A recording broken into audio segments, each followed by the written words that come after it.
All right, so it's been a few days. Kind of had to take some rest. Also, been working a lot. I got a lot of different jobs. All right, so went ahead and cleaned up the vents, cleaned up that grill cover vent. I was looking at the grill, man, and honestly, out of all the things on this vehicle, the primer job on this grill, they did a great job, and it looks good and it's adhering pretty well. Now, of course, on the backside, a little bit of a different story, but it really doesn't matter all that much. As a matter of fact, what I'll probably do is paint the front, and then I will tape off the back, just the holes, and paint the back black. That way when you're looking at it from the engine well, it's just blends in with the rest of the front clip. Now, the chrome on this actually looks really good. If it wasn't for this little dent right here, which I might work on a little bit, this is actually a pretty good example of an original front bumper chrome fascia insert. I don't know what you want to call it, but it's not that bad. So honestly, what I think I'm going to do is black out here. I might have to sand some to kind of do it better than what they did it, so it doesn't come off again, because it's actually pretty hard to get anything to stick to chrome. Really, what you should be doing is bead blasting it or something similar, and then trying to adhere after that, because then you've roughed up the surface. Another thing is these clips. You know, it's like either you take them off and you replace them all together, or you leave them on. I think I'm going to leave them on because I don't think this grill is going to be on here forever. So again, I don't think I really need to black out the back side of this, but I probably do certain parts just like they did, unless I really want to clean this up and try and pull the chrome back out. Maybe I'll think on that. But for the chrome parts that are big that you see right now especially are going to stay. Now the inlay part of this is going to go. The inlay part I think I'm going to do in the blue metal flake for the grill. And then I'm going to do black for that. And then I may even spice things up and try and do this line and lower, like this part, black or something. Maybe a different blue. We'll see. I kind of have to get some paint on there and see what it looks like, and then figure it out. But it's going to need to dry for a day. Now the dash done the same thing. Cowl done the same thing. Headlight covers, same thing, right? So I've gone and pressure washed. Probably could have done a better job right here. But essentially, I'm kind of really thinking about turning this dash into like a modular thing, because clearly I have this mounting point. Well, and that's about it. So like everything else is kind of like it's already beat to hell, and like even the part of the dash that I painted and stuff is kind of split. It looks like it may have been repaired at some point. I don't think that's factory. What I would really like to do is be able to just pull this whole thing out at a car show or anywhere really, and just showcase every bit of the wiring, right? Because it looks like a freaking mess right now, but when I'm done, this stuff is going to be cleaned up really nice. And I do have people who commission harnesses sometimes, and I do a bunch of other custom work. So maybe, you know, it's a way to show my work, but at the same time, it's really just for me. I mean, I want to be able to just pull the dash off and get to all the wires really easily, because there are some plans I have for the future. For example, I want to do like a rear view mirror with the camera in it, but not like the goofy crap where people just stick it on top of their existing mirror. I want to fabricate an actual mirror and actually put a, you know, high quality insert in there as far as the camera recorder is going. As far as what I mean by that is, like, they sell a bunch of them and you can get one for like $20, but that $20 one is going to have a crappy like motherboard and processor CPU. It's going to be slow and choppy, and it's going to have issues. The image quality is going to be bad. I'm talking about putting like a $400, you know, proper rear view mirror powered LED LCD with multiple inputs, cleaning up the wiring, 3D printing maybe a case for it to where it looks like a regular mirror again, and have a single wire coming out of it going up here, right? So I drill a little hole right here, and I would mount it, and I would just make it look as neat as possible. And then another little thing I've been thinking about is they actually make, which, you know, they've made them forever, but the screens in the visor, right? Somehow I got lucky and the visors on this vehicle are actually nice.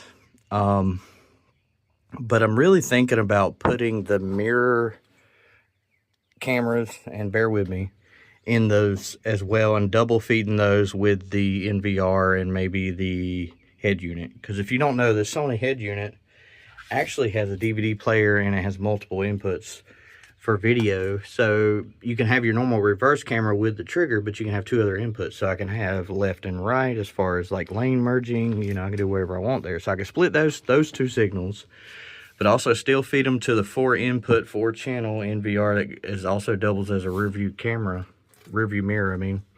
And so I would hide a camera here, hide a camera there. That would be my blind spots, basically, where I would be able to see both blind spots and the rear as I'm driving, which would be honestly perfect, because when you're doing a custom vehicle, you're never going to get your money back out of it, even with Haggerty or whatever you're running. So why not just go ahead and give yourself an extra peace of mind? So I'm kind of thinking about that too. Door panels, I've got a bunch of leather I've already had for other projects. I think I'm going to try and like wrap different parts of this. It may even require me to cut out parts of it that were originally molded together, wrap it separately and put it back on. And I mean, honestly, this is all for look. This is non-functional. This probably has to go for me to put speakers here anyway. So this whole thing is probably going to be leather. So I have to cut an insert, wrap it in leather, do the backing for the speaker, put in speaker insert, put the panel back on after it's been painted and wrapped different parts in leather. And then I can put in my speakers. I have to wire some, the inserts, the plugs here are good, but it needs the thing that goes in between, which isn't a problem. If you don't know, for these, you don't buy new plugs. You actually just you trim this up, trim that up, get you the universal door, like flexible rubber things. All you do is you pull it through and you put a zip tie on it or something so it don't come back out. It's fine. Over here, same thing. I guess this video will kind of be the weekly update, but you know, I need to put a battery box over there. I need to put the fuel system over here. I was actually considering on putting in later an inverter system where I have a battery there, a battery here, kind of tucked out of the way, since these are tubbed out anyway. They're already freaking over wide and you can't put a lot back there anyway. And I really want a winch on my work truck, but probably won't do it on this one. Or maybe I'll do one that you can take it with Carter pins or something simple, right? So I could put like a flange there, one of the rear spots with the little crane, and I could just take the crane whenever I actually want it. And if I'm going to a car show or something, I'll leave it off. And have a couple extra batteries back here, large capacity 12-volt batteries for an inverter. It also adds weight to the rear. Believe it or not, this is actually a pretty damn light truck, so probably need some weight in the rear anyway, since all the weight's in the front. So, mentioned before, I've got a lot of the circuits ran already. I need to run a sensor for the brake proportioner. I need to run 2 wires for the line locker. I need to run the wires for the wiper motor. That's the wires that are going to be on this side, plus the starter wire with a single wire for its relay. There's a lockout thing for that. It's a whole thing. I'll explain it later in the video. Basically, your neutral safety lockout needs to be tied to your starter relay. For me, I've got 2 relays, so the dead man relay on this side needs to be normal, and then the one on this side I could probably backfeed to the neutral safety switch since it's real close. Or I could even run a whole nother wire all the way back and kind of have a flip switch inside so that I could still try and crank it if like there's an error or like a problem or short or something with the safety switch. Because if you don't know, it's a neutral safety switch plus the lockout being able to turn the starter in neutral.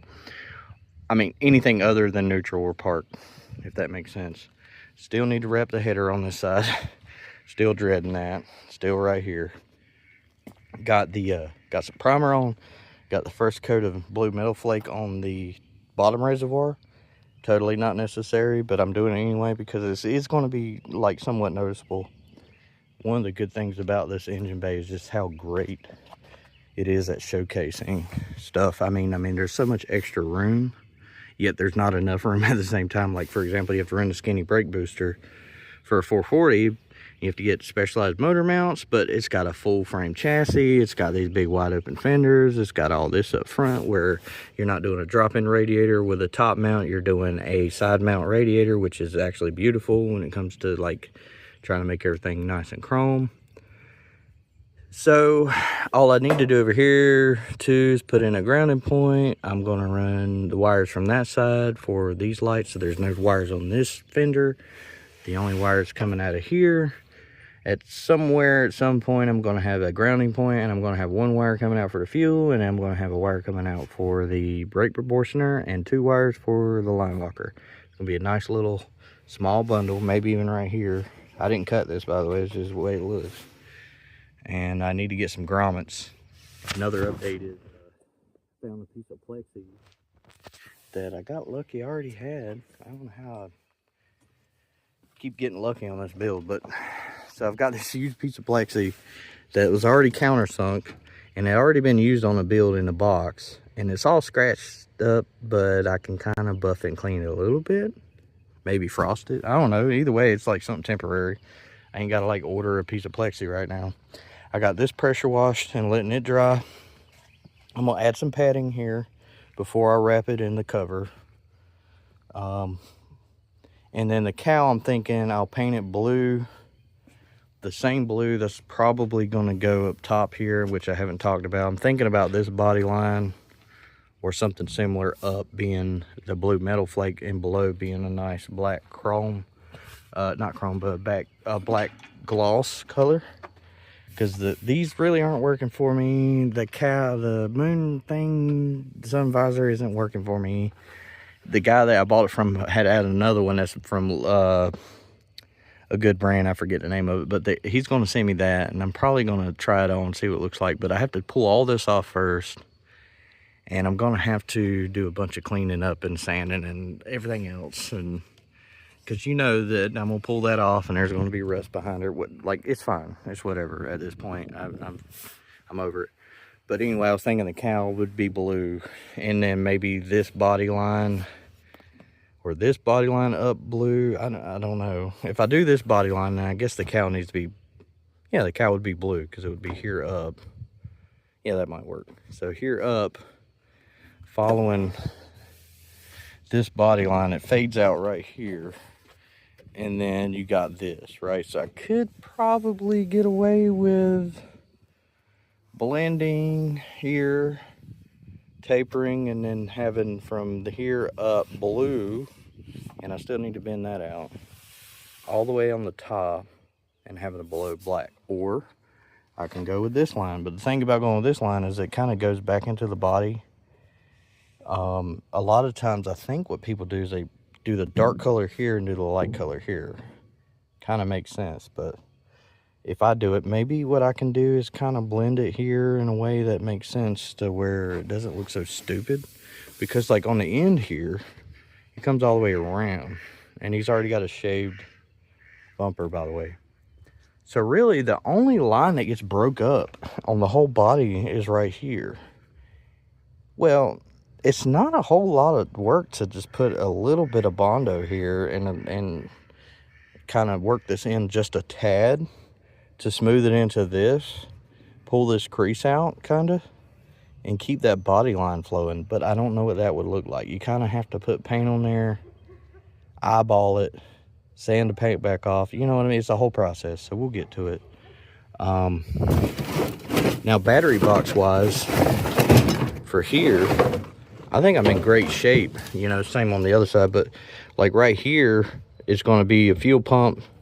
I'm thinking about doing a fuel access door for the tank, depending on where it falls, which may not be practical. I don't know yet, but look, the filler tube's right here, which is why this is bulged. So the pump would be here somewhere, and regulator, the high-end regulator, and I'll explain that later, but that might work. You know what I mean? Because what I want to do the next couple of days is drop this tank inspect it, paint it, take out the pump, make sure it's set up for a strainer only, put the tank back in, run the return and the primary, have primary going to the pump, return is going to go all the way to the engine bay to a secondary, which kind of becomes your primary for your engine fuel regulator in a way. And it'll make sense when I go to do it, and I'll try to explain it in detail for people that don't understand fuel systems. But basically, you know, you have your high flow but static pressure 14 psi fuel pump for you know street strip carburetors, right? That's what I'm going to run. That's going to be near the pump where it doesn't have a lot of uptake on to get the head pressure to build up and like prime the pump, right? And it pushes it up here. And then so what I can do is I can leave that one back there at like 12, 10. Up here I can reduce it down to 8, 7, whatever this carburetor is calling for. I think it's a 7 or 8 psi, 750 or 850 with a regulator up here. And basically that regulator is in your return line, not in your feed line. So your feed line goes from that carburetor, which is at 10, that regulator, which is at 10 psi, into your fuel rail, which in this case is a carburetor, so it's feeding 2 bowls. The exit for those bowls on the same rail will be going to a regulator who actually kind of helps step down the pressure on the rail. And then what it does is let fuel pass through and return to the tank.